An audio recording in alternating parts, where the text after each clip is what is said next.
اسی طرح بے شمار اسٹوڈنٹس ہیں وہ دن رات صرف پڑھتے رہتے ہیں. اس کے لیے اسمارٹ اسٹڈیز کی اگر ہم بات کرتے ہیں یا اسمارٹ ورکنگ کی بات کرتے ہیں, وہ کپڑے آپ اپنے رکھیں جو آپ نے پہننے ہیں اور آپ نے پڑھنے کے لیے چلے جانا ہے. شام میں آپ کہیں اکیڈمی میں جاتے ہیں یا صبح میں اگر کالج جاتے ہیں تو آپ کو پتا ہو کہ آپ نے کیا پہننا ہے. جوتے اگر 2 یا 2 سے زیادہ ہیں تو آپ پالش کر کے انہیں رکھیں کہ آپ نے پالشیبل جوتے پہننے ہیں. اگر آپ نے سنیکرز یا جاگرز پہننے ہیں وہ آپ رکھیں.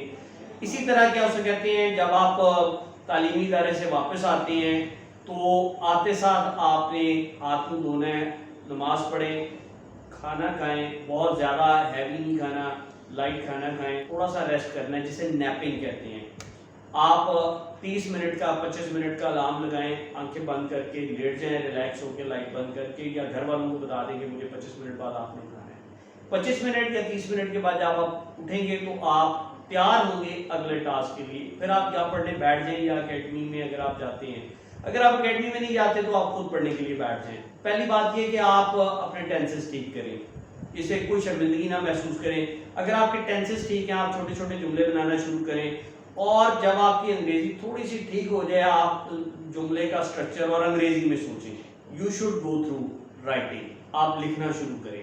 جو لکھ کر یاد کیا ہوگا وہ آپ کو نہیں بھولتا. آج بھی کچھ 24 سال 23 سال ہو چکے ہوں گے.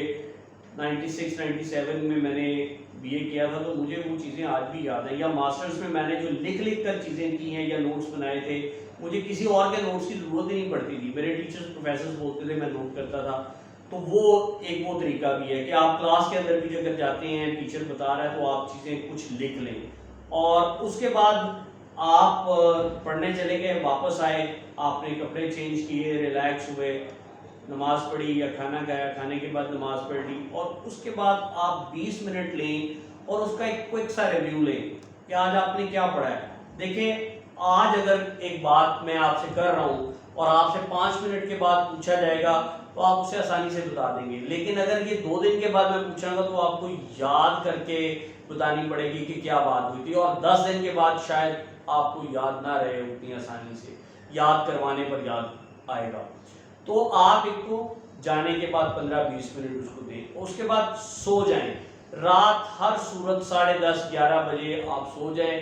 سردیوں کے اندر ویسے ہی راتیں لمبی ہوں گی, دن چھوٹے ہوں گے, تو آپ نے جلدی سونا ہے اور فجر سے 2 گھنٹے 1.5 گھنٹہ پہلے آپ نے اٹھنا ہے. اور یہ وہ 1.5-2 گھنٹے ایکسٹرا ہیں جو آپ کو دوسرے بچوں کی نسبت زیادہ, دوسرے اسٹوڈنٹس کی نسبت زیادہ اویلیبل ہوئے ہیں. اس دوران کوئی انٹریکشن نہیں ہوتی, اس دوران آپ کو واٹس ایپ کے اوپر کوئی نہیں جگا رہا, اس ٹائم آپ کو کوئی دوست نہیں تنگ کر رہا, اس ٹائم گھر والے آپ کو سودا صرف لینے نہیں بھیج رہے.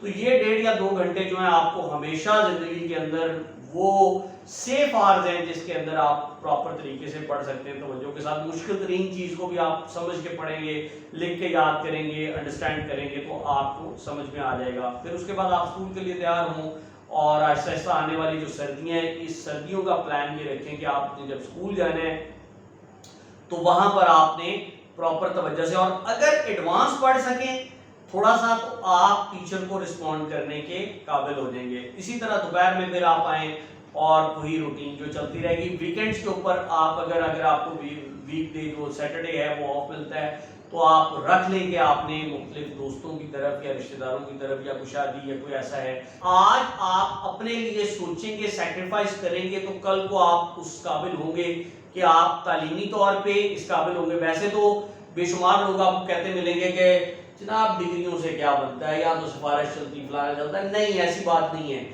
آج کے زمانے میں اگر آپ پراپر پڑھ لیتے ہیں تو میں آپ کو یقین دلاتا ہوں کہ آپ کا کیریئر اچھا ہے.